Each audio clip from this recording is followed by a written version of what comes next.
الحمد لله وحده والصلاة والسلام على من لا نبي بعده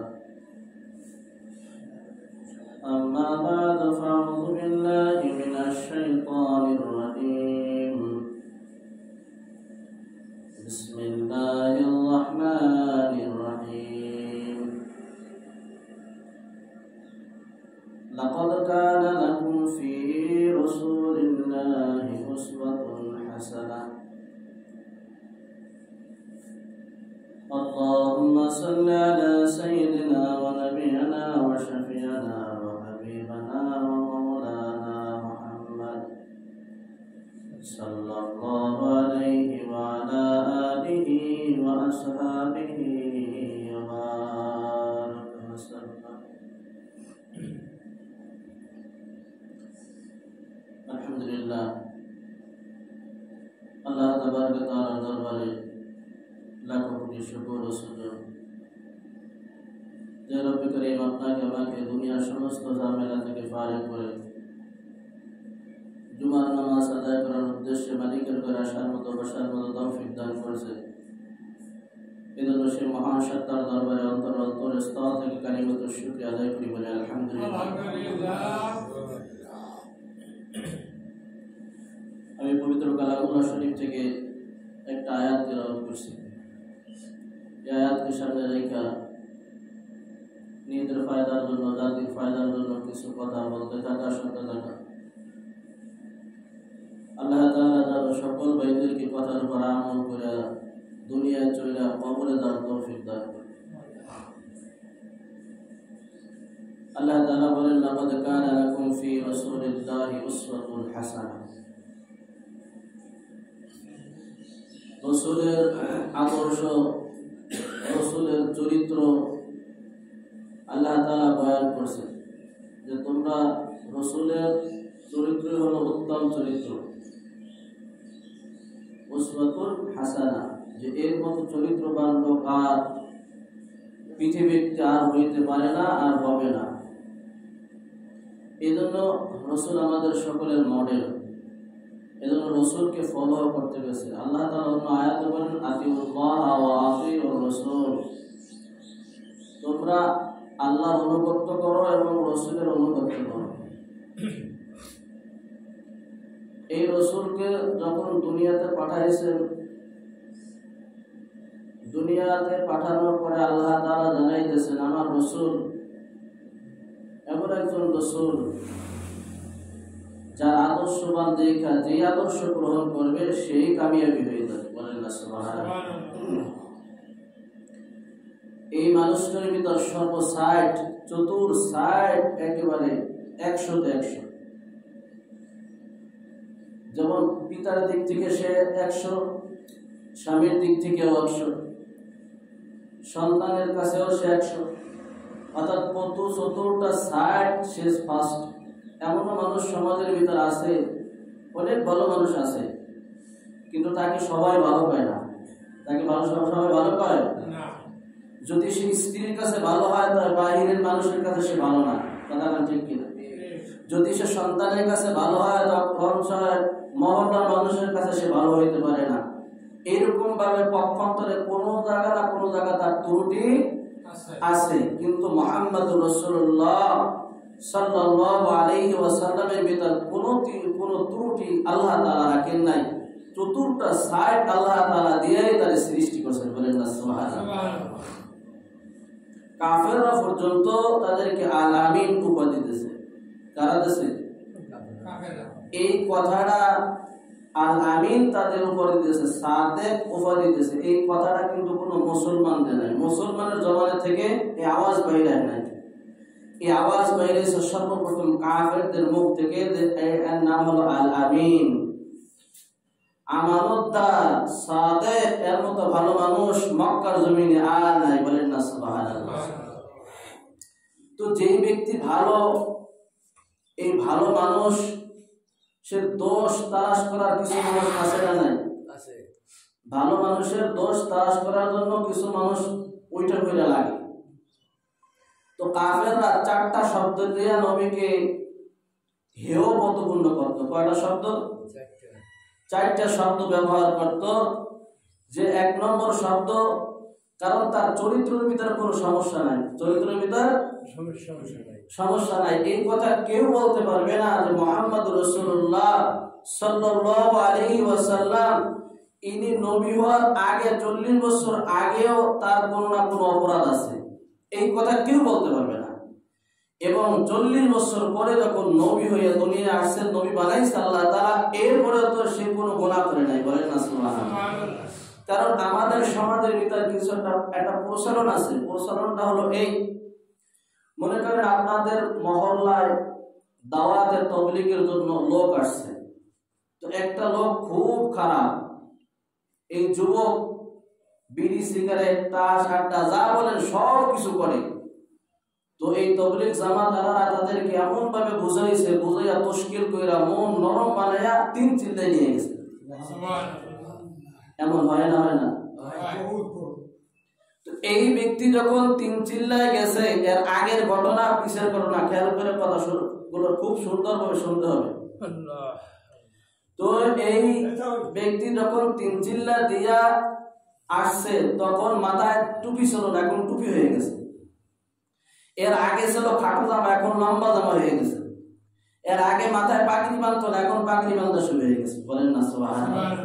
কিসের কারণে? এই যে 3 মাস, এই যে 3 চিল্লা দেওয়ার পরে আসার পরে এই যে সোহবতে থাকছে, এই সোহবতে থাকার কারণে ওর ভিতরে একটা আসর হয়ে গেছে, বলেন না সুবহানাল্লাহ। এই যুবক যখন মহল্লার ভিতরে আসছে, ওর বন্ধু বান্ধব আছে না নাই? এই বন্ধু বান্ধব যখন আজান হয়ে গেছে, আজান হওয়ার পরে ওই যারা ওই সময়টায় 4টে বিয়ের সময় দিত, তাদের বন্ধুর কাছে বলতেছে, বন্ধু চলো এখন নামাজে যাই, এখন আজান দিছে, কি দিছে? এখন আজান দিছে, চলো নামাজে যাই। তোমরা যে কাজ করতেছো, অনেকের দাড়ি চুল পাইকে গেছে, অনেকে এক পা কবরে চলে গেছে, দুনিয়া বাবা থাকার জায়গা না, আমরা কেউ থাকতে পারবো না। অর্থাৎ সুন্দরভাবে এইভাবে বুঝাইছে, বোঝানোর পরে সে বলতেছে, হয় তোমার আমরা চিনি, কথাটা ঠিক কিনা? এইরকম খোসা মারা মানুষ আছে না নাই? আরে ভাই পিছে যা গেছে গেছে, ওগুলো বাদ, আল্লাহ তাআলা মাফ করে দিয়েছে, কথাটা ঠিক কিনা? আল্লাহ তাআলা এখন সে ভালো পথে আসছে, তাদেরকে তুমি উৎসাহ দাও, কি করো? উৎসাহ দাও। এবার বন্ধুরা বলতেছে, তোমার আমরা ভালো করে চিনি, 3 মাস আগে বিড়ি টানা ঠেলায় এখানে থাকতে পারতাম না আমরা কেউ, আর এখন যাইয়া তুমি বড় হুজুর হয়ে গেছো, এখন কি হয়েছো? এইরকম ভাবে খোসা মারা কথা সমাজের ভিতর বলে না, বলে না?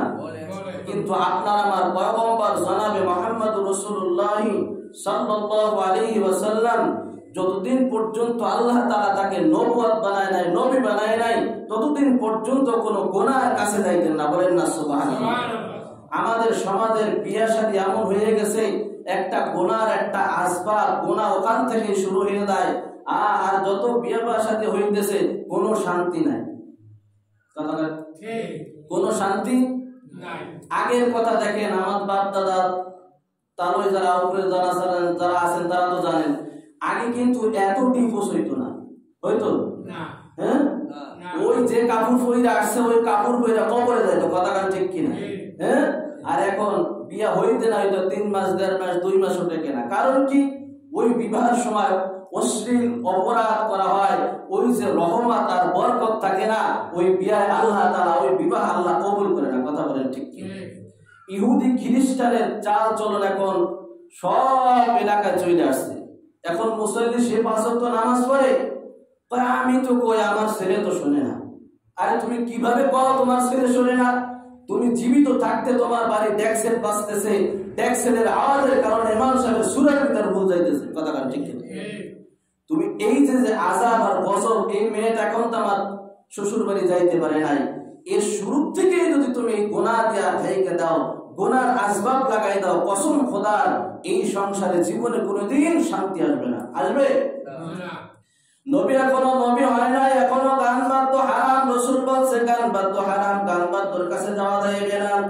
আল্লাহু আকবার। হাবিবে কিবরিয়া জনাবে মুহাম্মদুর রাসূলুল্লাহ সাল্লাল্লাহু আলাইহি ওয়াসাল্লাম নবী হওয়ার আগের ঘটনা, একটা দাওয়াতে গেছে, একটা বিবাহ শাদী হয়ে গেছে, এই জায়গা অনুষ্ঠান খাওয়ার পর্ব শেষ হয়ে গেছে, গায়িকারা অপেক্ষা করতেছে কোন সময় আমাদের ডাক দেবে, আর ডাক দেবে যায় গান বাজনা শুরু কইরা দেব, এই অশ্লীল খারাপ ডান্স নাচানাচি শুরু করবে। বলেন নাউজুবিল্লাহ। মোহাম্মদ রে বলতেছে, মোহাম্মদ চলো, তাড়াতাড়ি চলো, তাড়াতাড়ি না গেলে সামনে চেয়ার পাওয়া যাবে না, আর সামনাসামনি না বসলে মজা পাওয়া যাবে না। ও দোস্ত দেখেন বড় আফসোসের বিষয়, আজকে ওয়াজ মাহফিল দিয়া মানুষকে দাওয়াত দেওয়া হয়, হাজার মাইকিং করা হয়, বড় বড় আলেম ওলামাদেরকে আনা হয়, কিন্তু মাঠ পাকা লোক পাওয়া যায় না। কথা ঠিক কি? কিন্তু গানের একটা বরুজ দেন, একটা মজমা মিলান, এখানে দেখবেন মানুষের অভাব হইবে না, মনে হয় ইটালি থেকে সুইট আসবে মানুষ। কথা ঠিক কিনা? আল্লাহ রাসূল সাল্লাল্লাহু আলাইহি ওয়াসাল্লাম বাচ্চা মানুষ বলতেছে, মোহাম্মদ চলো, তাড়াতাড়ি চলো, তাড়াতাড়ি চলো। মোহাম্মদ বলতেছে, আল্লাহ তাআলা তাকে শুরু থেকে পবিত্র বানায়া আপনার আমার জন্য মডেল বানায়া এই জন্য আল্লাহ তাআলা পাঠাইবেন। বলেন না সুবহানাল্লাহ। যেমন পয়গম্বর ইউসুফ আলাইহিস নবী আলাইহিস সালাতু ওয়াসসালাম যখন নাকি জুলাইখা ওই রুমের ভিতর আবদ্ধ করছেন, 12টা তালা লাগাইছে, যেই তালা যেই রুমের ভিতর শুধু ইউসুফ আর জুলাইখা ছাড়া আর কেউ নাই। এখন অপকর্ম করবে। ইউসুফ বলতেছে, সূরা ইউসুফের তাফসীরে ভিতর আছে, ইউসুফ বলতেছে আমার মন বারবার ওই গুনার দিকে ধাক্কাইতেছে, কিন্তু আমার মালিক ওইটা আমাকে ফিরাই রাখছে। নসিব এই জুলাইখার এই কামরার ভিতর 12টা তালা, এর থেকে আমি বাঁচার কোনো উপায় নাই। কথা গান ঠিক কিনা? ওইখান থেকে ইউসুফ নবীকে আল্লাহ তাআলা বাঁচাইছেন না বাঁচান নাই? আল্লাহ তাআলা অবশ্যই হেফাজত করেছেন। কারণ কি? তার কুদরতে কলমে লেখা ছিল যে পয়গম্বর তুমি একজন নবী হইবা, তোমার চরিত্রে যেন কোনো কলঙ্কিত না থাকে। বলেন না সুবহানাল্লাহ। আপনার আমার কলিজার টুকরা জনাবে মুহাম্মদ রাসূলুল্লাহ সাল্লাল্লাহু আলাইহি ওয়াসাল্লাম চাচা ভাতিজা যারা যখন বলতেছে, ভাতিজা চলো তাড়াতাড়ি গানের অনুষ্ঠানে যাই, আগে গেলে আগে বসতে পারবো, মজা পাবো, শুনতে পারবো।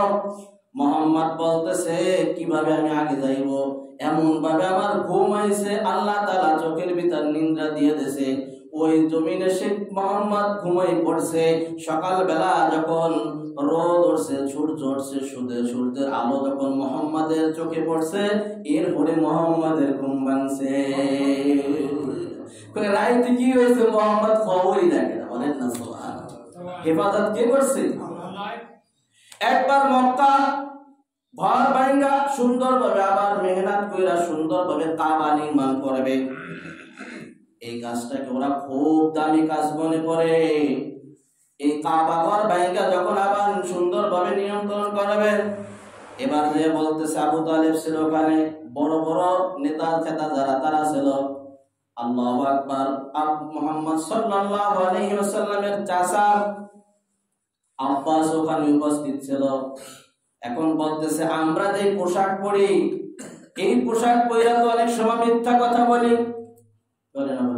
বলে এই পোশাক পরে আকাম কোকাম করি, এই পোশাক পরে ইবাদত বন্দী করি, যেহেতু এটা একটা মহৎ একটা কাজ, পবিত্র কাজ, তাহলে এই পোশাক গুলা আমরা কইলা সবাই উলঙ্গ হইয়া যায়। বলেন নাউজুবিল্লাহ। আল্লাহু আকবার। সকলে যখন এই কথা বলছে, সবাই অটোমেটিক পোশাক কইরা ফেলাইছে, এবারে উলঙ্গ হয়ে গেছে। এখন একমাত্র মুহাম্মদ সাল্লাল্লাহু আলাইহি ওয়াসাল্লাম, যেহেতু বাচ্চা মানুষ, বলতেছে, ভাতিজা তুমি এবার লুঙ্গি কইরা ফেলো। শোনা যায়? আল্লাহ রাসূল সাল্লাল্লাহু আলাইহি ওয়াসাল্লাম, এটা কোন জিনিসটা দোস্ত, আপনি বাহিরে যাইবেন, অনেক রাষ্ট্র আছে সব উলঙ্গ ল্যাংটা, কি এমন রাষ্ট্র আছে না নাই পৃথিবীতে? সব ল্যাংটা। ওই জায়গা যদি আপনি ভদ্রলোক কাপড় চুপুর জুব্বা জাপে পয়রা দাও, তবে আহম্মক বন্ধন আইছে, কি বলবে? কারণ সমাজে দেশগুলো বেশ খ্যাত করে চাষ। কথা ঠিক কিনা? এই সমাজটা হলো উলঙ্গর সমাজ, সবাই আমরা ল্যাংটা, আর উনি জুব্বা জাপে পয়রা উনি আইছে। কথা ঠিক কিনা? আপনাকে সবাই তিরস্কার করবে কি করবে না? মুহাম্মদুর রাসূলুল্লাহ সাল্লাল্লাহু আলাইহি ওয়াসাল্লাম তাকাই দেখলেন সবাই উলঙ্গ হয়ে গেছে।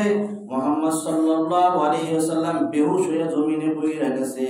কাবাঘর যখন ভাঙা হইয়া আবার বানানো হয়ে গেছে, মুহাম্মদ সাল্লাল্লাহু আলাইহি ওয়াসাল্লাম এর পরে চোখ খুলছে। তো ইবাদত কি করে ভাই? আল্লাহ তাআলা ইবাদত করে। তো দেখে এই মুহাম্মাদের দাওয়াত আর ফিরাইতে পারে না। কি করতে পারে না? ফিরাইতে পারে না। মুহাম্মাদের কাছে যারাই আসে তারাই কালিমা পড়া মুসলমান হয়ে যায়। বলেন না সুবহানাল্লাহ। বেদিন অবস্থায় আছে, যে পথ হারা, পথের দিশা পাইয়া দেয়, ওই ব্যক্তির কাছে আসলে কুলু লা ইলাহা ইল্লাল্লাহ তুফলিহুন, ওই লোকটা দামি হয়ে যায়, জান্নাতি হয়ে যায়। আসছে ঈমান ছাড়া হয়ে যায় ঈমানওয়ালা। বলেন না সুবহানাল্লাহ। এখন কাফেরদের মাথায় তো আর ঘুম নাই, ঘুম আছে? কাফেররা তো শত চেষ্টা করতেছে মুহাম্মদ সাল্লাল্লাহু আলাইহি ওয়াসাল্লামের চরিত্র যেহেতু ঠিক আছে, এই চরিত্রে কোনো দাগ লাগানো যাবে না। এই চরিত্র বাদ দিয়ে অন্য যে শব্দগুলো আমি বললাম, কাফেররা 4টা শব্দ দিয়া আপনার আমার নবীকে হেয় প্রতিপন্ন করছে। আল্লাহ তাআলা বলতে, হে আমার হাবিব, আমি আপনার চরিত্রের সার্টিফিকেট দিলাম, ইন্নাকা লা আলা খুলুকিল আযীম। বলেন না সুবহানাল্লাহ। এই ঘোষণা কোন সুদ করে নাই, এই ঘোষণা কোন ঘুষ করে নাই, এই ঘোষণা কোন মানুষ দেয় নাই, এই ঘোষণা আহকামুল হাকিমের ঘোষণা। হাবিব, আপনি ধৈর্য ধারণ করেন। আপনি যেহেতু সতের পদে আছেন, এই জন্য আপনার বিপদ বেশি। কি বেশি? বিপদ বেশি। অদস্ত এই যখন নবীর নবুয়াত পাইলেন, এইরকম ভাবে 4 বছর গোপনে গোপনে দাওয়াত দিয়েছেন। কয় বছর বলেন? 4 বছর যখন দাওয়াত দেওয়া হয়ে গেছে, আল্লাহ তাআলা জিবরিলের মারফতে আসমান থেকে আল্লাহু আকবার লৌহে মাহফুজ থেকে একটা কোরআনের আয়াত নাযিল করেছেন।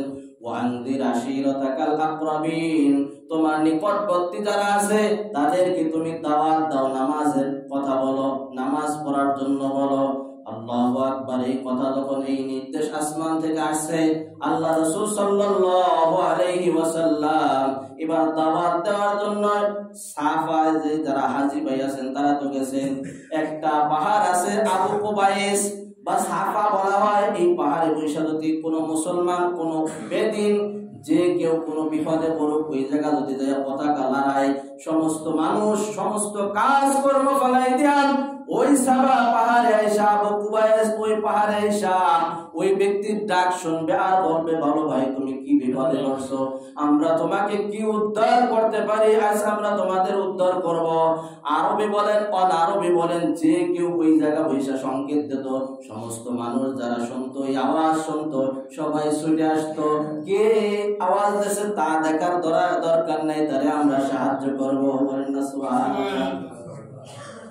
মুহাম্মদ সাল্লাল্লাহু আলাইহি ওয়াসাল্লাম চিন্তা করলেন, যেহেতু আবু কুবাইস ওই পাহাড়ে তো উঠে আমি সকলের ডাক দিয়ে সবাই চলে আসবে, এক জায়গা বসে আমি দিনের দাওয়াতটা আমি সকলের কানে শোনাই দেব।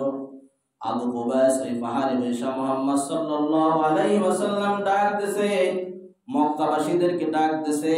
সমস্ত মক্কাবাসী যারা বড় বড় লিডার তারাও ওইখানে উপস্থিত হয়েছে। এবার বলতেছে, ভাতিজা কি জন্য আমাদেরকে ডাকছো, কেন একত্রিত করছো, তাড়াতাড়ি বলো। বলে, আমি মুহাম্মদ সাল্লাল্লাহু আলাইহি ওয়াসাল্লাম তোমাদের কাছে কি রকম? কয়, তুমি তো আল আমিন, কোনদিন মিথ্যা কথা বলো নাই। বলেন না সুবহানাল্লাহ। তোমার মতো সত্য মানুষ আমরা আর দেখি নাই, তোমার মতো আমানতদার মানুষ আমরা আর খুঁজে পাই নাই। কি বলবা বলো ভাতিজা, তাড়াতাড়ি বলো। বলতেছে, আমি যদি বলি ওই পাহাড়ের পদদশে এক ঝাঁক শত্রু আপনাদের জন্য অপেক্ষা করতেছে, এই শত্রু আয়েশা আপনাদেরকে আক্রমণ করবে, এইটাকে আপনি বিশ্বাস করেন? বলতেছে মুহাম্মদ সাল্লাল্লাহু আলাইহি ওয়াসাল্লাম, এইটা 100 বার বিশ্বাস করি যে ওই পদদেশে ওই জায়গা পাহাড়ের নিচে শত্রু আস্তাগফিরুল্লাহ করে আছে, আমাদেরকে হত্যা করবে, এ কথা আমরা বিশ্বাস করি। বলতেছে, আমি যে কোরআন আর হাদিস দিয়ে আল্লাহ তাআলা যে আমাকে পাঠাইছে নবী বানায়া, আপনারা দেব দেবীর পূজা করেন, অগ্নির পূজা করেন, এই ঠাকুর মারজুরির গল্প, এই যে মূর্তি বানায়া পূজা করেন, এই মূর্তি আপনার চার কোনো উপকার করতে পারবে না, চার কোনো ক্ষতি করতে পারবে না। যে মাটি দিয়ে আপনারা পুতুল বানায়া এইটাকে খোদা মানেন, এই খোদা আপনাদের কোনো উপকার আসবে না চাচা। যেহেতু আপনারা আমার আত্মীয় স্বজন পাড়া প্রতিবেশী, আপনাদের কাছে আল্লাহ তাআলা সর্বপ্রথম দাওয়াতটা দিতে বলছে। আমার সাথে বলেন, কুলু লা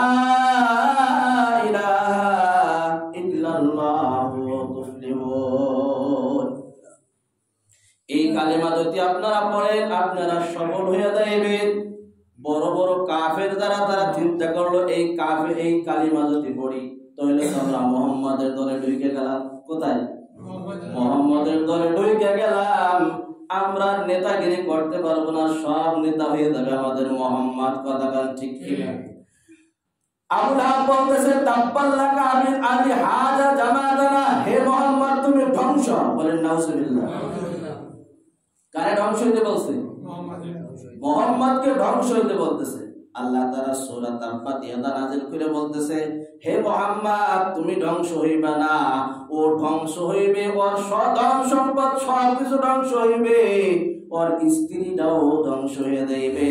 মুহাম্মাদের ইজ্জত কিয়ামত পর্যন্ত আমি আল্লাহ তাআলা টিকাই রাখবো। বলেন না সুবহানাল্লাহ। শুধু কি তাই, মুহাম্মদুর রাসূলুল্লাহ সাল্লাল্লাহু আলাইহি ওয়াসাল্লাম নামাজে খাড়াইছে, এবার কি করছে? কাফেরের বাচ্চারা গরুর নারী ঘুরিয়ে না মুহাম্মাদের মাথার উপর রাখছে, যাতে করে মুহাম্মদ নামাজ ছেড়ে দেয়, রবের ইবাদত না করে। এমনও প্রচেষ্টা করছে। কথা গান ঠিক কিনা? বলতেছে আল্লাহু আকবার। এত নির্যাতন, এত কষ্ট তারা নিজের মানুষ তারা দেশে, এরা তো সবাই চাচা ভাতিজা আত্মীয় স্বজন নিজের ঘনিষ্ঠ। কথা বলেন ঠিক কিনা? ও দোস্ত বুজুর্গ, আল্লাহ রাসূল কিন্তু এদের জন্য কোন সময় বরদোয়া করেন নাই, করছে? দেখে যে মুহাম্মাদের দাওয়াত ফিরানো যাইতেছে না। এবার কাবায় ঢুকতে, মক্কায় ঢুকতে 4টা গল্লি থেকে, কয়টা গল্লি? চারদিক থেকে মক্কার মানুষেরা এখানে কাবার ধারে আসে আর হজের জন্য আসে। আল্লাহু আকবার। বাহির থেকে যারা আসে তারা কোনোদিন মুহাম্মাদের চেহারা দেখে নাই, মুহাম্মদ কি জিনিস তা কোনোদিন দেখে নাই, মুহাম্মদ যে একজন মানুষ তাও সে কোনোদিন দেখে নাই। আল্লাহু আকবার। শুকরিয়া আদায় করেন, বেশি বেশি করে শুকরিয়া আদায় করতে থাকেন। মুহাম্মাদুর রাসূলুল্লাহ সাল্লাল্লাহু আলাইহি ওয়াসাল্লামকে বাশার বানাইয়া দুনিয়ায় পাঠাইছে। বলেন না সুবহানাল্লাহ। যদি আল্লাহ তাআলা ফেরেশতা বানাইতেন তো ফেরেশতাকে ভালোবাসা সম্ভব হইতো না, হইতো? বেশ, ফেরেশতাকে ভালোবাসা সম্ভব হইতো না। এই জন্য আল্লাহ তাআলা তাকে বাশার বানাইয়া দুনিয়ায় পাঠাইছে। বলেন না সুবহানাল্লাহ। ও দোস্ত, চারদিক থেকে মানুষ যখন আসে, সমস্ত ওই রাস্তার মুখে কিছু যুবকদেরকে সেট করে দিয়েছে যে বলবা যে মুহাম্মদ পাগল। মুহাম্মদ কি? যে আসবে কাবার জন্য হজের উদ্দেশ্যে, তাদের বলবা শোনো, এই জায়গায় একজন বালক আছে, এক যুবক আছে, যার নাম হলো মুহাম্মদ। এরা কি নাম জিজ্ঞেস চেনে? তার কিচ্ছুই চেনে না, পরিচয় চেনে না। এই লোকটা কিন্তু পাগল। এই লোকটা কি? খবরদার, খবরদার, তোমরা পাগলের কাছে কথা বলে না, যাইও না। পাগলের সাথে গেলে পাগলামি শিখবা। কি শিখবা? অন্য রাস্তায় বলতেছে খবরদার, তোমরা শুনে রাখো, হে আগন্তুক, এই মক্কায় একজন জাদুঘর আছে, এই জাদুঘরের কাছে তোমরা কেউ যাবা না। এই জাদুঘরের কাছে গেলে তোমাদেরকে জাদু জাবারটা দিয়া তোমাদেরকে শেষ কইরা দেবে। বলেন নাউজুবিল্লাহ। আল্লাহ রাসূল কি জাদুঘর? ও যুবক, আল্লাহ রাসূল কোনদিন জাদুঘর ছিলেন না। কথা ঠিক কিনা? তার নাম হলো মুহাম্মদ। খবরদার, এই ব্যক্তির কাছে তোমরা যাইবা না। এবার অন্য এক রাস্তা থেকে লোক যখন আসতেছে, বলতেছে শোনো, তোমরা যেহেতু মক্কায় ঢুকতেছো, মক্কায় এরকম একজন গায়ক কবি আছে যে বড় বড় ভালো ভালো সাহিত্যিক ভাষা দিয়ে কবি দিয়া এই রকম ভাবে ই করে। খবরদার, তোমরা এই লোকটার কাছে গেলে কিন্তু খারাপ হয়ে যাইবা, এই লোকের কাছে যাইবা না। অন্য জায়গা বলতেছে, অন্য এক জায়গা, খবরদার, এই জায়গা একজন ব্যক্তি আছে, এই ব্যক্তির নাম হলো মাজনুন, এই ব্যক্তির কাছে যাইবা না, এই ব্যক্তির থেকে তোমরা সাবধান হয়ে যাইবা। তো তারা যারা চিন্তা করলো, কেউ মুহাম্মাদের পরিচয় জানে না, চেনেও না, তো দেখি কিভাবে একটু জাদু দেখায়, জাদুটা দেখে আসি। মনের ভিতর কৌতূহল জাগছে না, জাগে নাই? কিরকম ভাবে পাগল পাগলটার আগে দিয়ে তারপর হজ করবা নেই, মনের ভিতরে কৌতূহল জাগে কি জাগে না? আল্লাহু আকবার। কিরকম ভাবে মাজনুন ব্যক্তি, ওই ব্যক্তির একটু আমরা পরিচয়টা নিয়ে আসি, দেখে আসি। যখন মুহাম্মদ রাসূলুল্লাহ সাল্লাল্লাহু আলাইহি ওয়াসাল্লামের কাছে চতুর্দিক থেকে লোক আসতেছে ঝাঁকে ঝাঁকে, যেহেতু মুহাম্মদ তো দাওয়াত দেয়, দাওয়াত দিছে, এই দাওয়াতের কাজ কাফেররা করতেছে। কারা করতেছে? কাফেররা করতেছে। অথচ তুমি আমি যদি দিন না মানি, আল্লাহ তাআলা দিন দুনিয়ায় টিকাই রাখবে, কারে দিয়ে টিকাবে সেই ভালো জানে। কথা বলেন ঠিক কিনা? মাঝখানে তোমার আমার লস হয়ে যাবে, আর কিছু হইবে না। কথা বলেন ঠিক কিনা?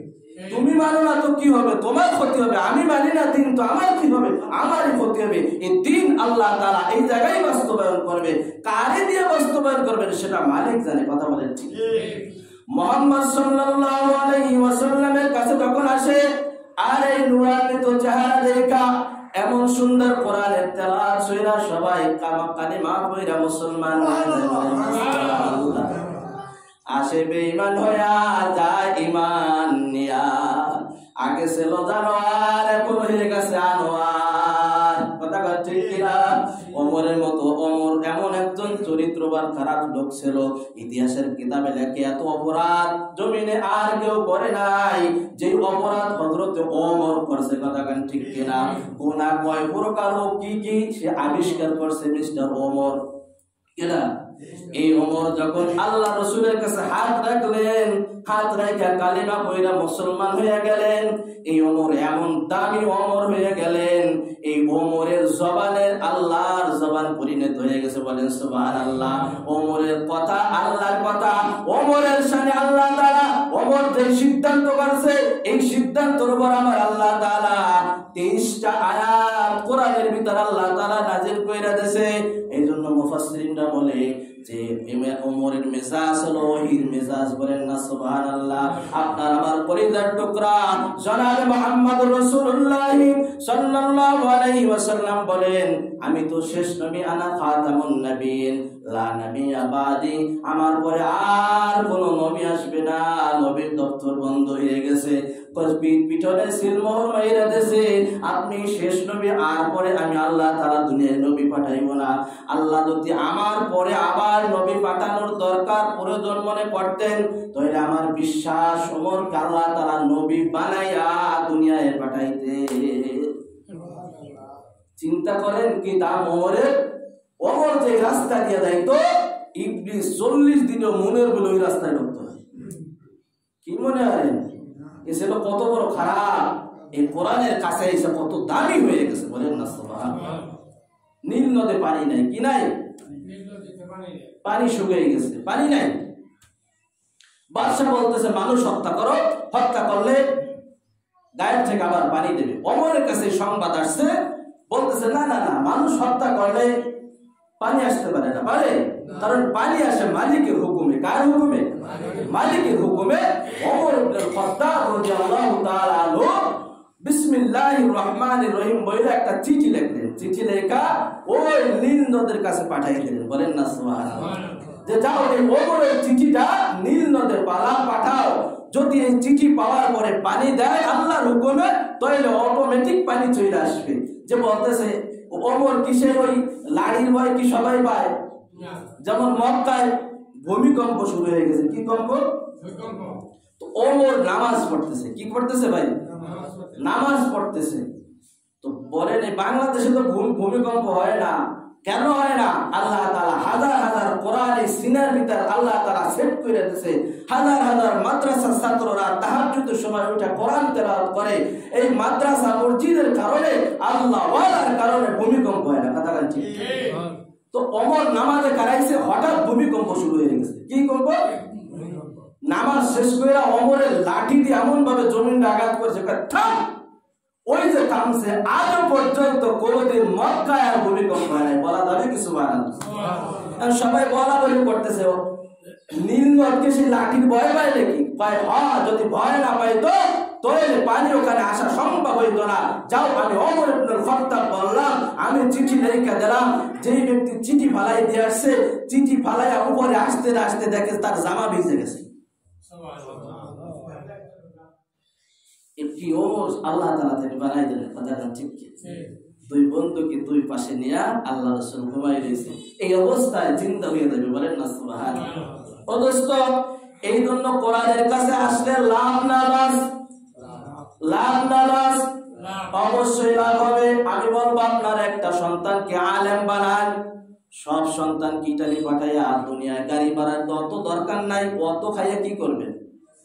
একটা ছেলেকে আলেম বানান, মৃত্যুর সময় আপনার জানাজার নামাজ আপনার সন্তান পড়াবে, এর চাইতে দামি জানাজা জমিনের উপর আর হবে না। কথা গান ঠিক কিনা?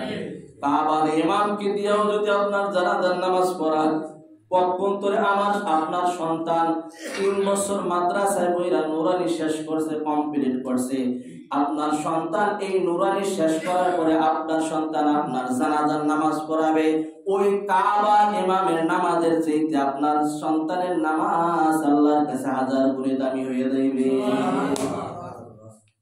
কারণ আপনার বাবার কবর জিয়ারত করার সময় যখন আমাকে ডাক দেন, আমরা যাই না?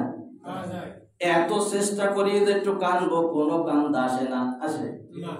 আপনার সন্তান যখন আলেম, যখন কবরের পাশে যাবে, শুধু বলবে রব্বির হামহুমা কামা রব্বায়ানি সগীরা। এতটুকু বলতে না বলতে চোখের পানি ধইরা রাখতে পারবে না। কথা বলেন ঠিক কিনা? কারণ কি, আমার বাপ আমাকে হাতে কইরা মানুষ করছে, আমাকে ছোটবেলায় মাদ্রাসায় পাঠাইয়া আমাকে আলেম বানাইছে, নিজের পকেটের টাকা আমার দিয়েছে, আমার জন্য খরচ করছে, কত কষ্ট করছে, সারাদিন জমিতে কাজ কইরা পরের জমিতে টাকাই আমারে লেখাপড়ানোর খরচ করেছে। আবার বাবা কবরে চলে গেছে, আল্লাহ তুমি আমার বাবাকে মাফ করো, কসম খোদার চোখের পানি পড়তে দেরি আছে, তোমার কবরে আযাব আমার আল্লাহ মাফ করতে দেরি করবে না। ও দোস্তর বুজুর্গ, আমরা তো সবাই দুনিয়ার পাগল। আল্লাহ রাসূল আজকে ওই মা এইখানে গেলাম, ওইখানে রুহুল আমিন সাহেব বললো, উনি এক হাদিসের ব্যাখ্যা করলো এরকম ভাবে যে আমার শেষ জামানায় আল্লাহ রাসূল বলতেছে যে আমার এই দুনিয়ার উম্মত তোমাদের নিয়ে আমার বড় টেনশন হয়। কি টেনশন ইয়া রাসূলুল্লাহ, ইয়া হাবিবাল্লাহ? ওই তোমরা যে না খাইয়া মারা যাবা, এই টেনশন না। কি টেনশন না? মানুষ যত বাড়তেছে, খানা দানা তত বাড়তেছে। কথা বলে ঠিক কিনা? আগের জামানায় কত না খেয়ে রয়েছে, 1 সপ্তাহ পরে ভাতের মুখ দেখছি, এমন মানুষ আছে না নাই? আরে কত কষ্ট করছে আমাদের মুরব্বীরা, আজকে তো 3 বেলা গরম ভাত খায়, গরম ভাত ছাড়া আমরা খাই না। কথা গান ঠিক কি? বলতেছে দুনিয়া চাকচিক্য হয়ে যাইবে, দুনিয়ার সময় শেষ হয়ে যাইবে, দুনিয়ার যত বরকত সব আল্লাহ তাআলা উঠাই দেবে, কিন্তু ঈমান থাকবে না। মানুষগুলো সব বেঈমান হয়ে যাইবে, সমস্ত মানুষ দুনিয়া মুখী হয়ে যাইবে, আখিরাত মুখী মানুষ পাওয়া যাইবে না। দেখেন মেলে না মেলে? কি মেলে? কথা গান ঠিক কিনা? হাতে গোনা কয়জন মানুষ আছে পাক্কা মুসলমান, ঈমান আমল রাইখা আল্লাহর ইবাদত বন্দি করে পাওয়া যাইবে? 100 জনের ভিতরে একজন সেও টেকবে কিনা তাও সন্দেহ। কথা বলে ঠিক কিনা? এই জন্য দোস্ত, আমি আজ দেব, আমি মেসেজ পাঠাই দেব, খবরদার দুনিয়ায় থাকার জায়গা না। ও যুবক ভাইরা, দুনিয়ায় থাকার জায়গা না, আমরা কেউ থাকতে পারবো না, এমন কোন দিন নাই যুবকের মৃত্যুর সংবাদ আসে না। কথা ঠিক কিনা? এমন কোন দিন নাই পেপার পত্রিকায়, ইন্টারনেট ফেসবুকে এমন কোন দিন নাই যুবকের মৃত্যুর ঘটনা আসে না। প্রতিদিন মৃত্যুর ঘটনা আসে। যুবক, তুমি এখনো যদি সংশোধন না হও, তুমি কবে সংশোধন হবা? চাচার কায়দা পুরো হবা, দাড়ি পাকবে, এমন কোনো গ্যারান্টি নাই, কারণ নিঃশ্বাসের নাই কোনো বিশ্বাস। কথা ঠিক কিনা? আল্লাহ তাআলা আমল করে দুনিয়া থেকে তার তৌফিক দান করে।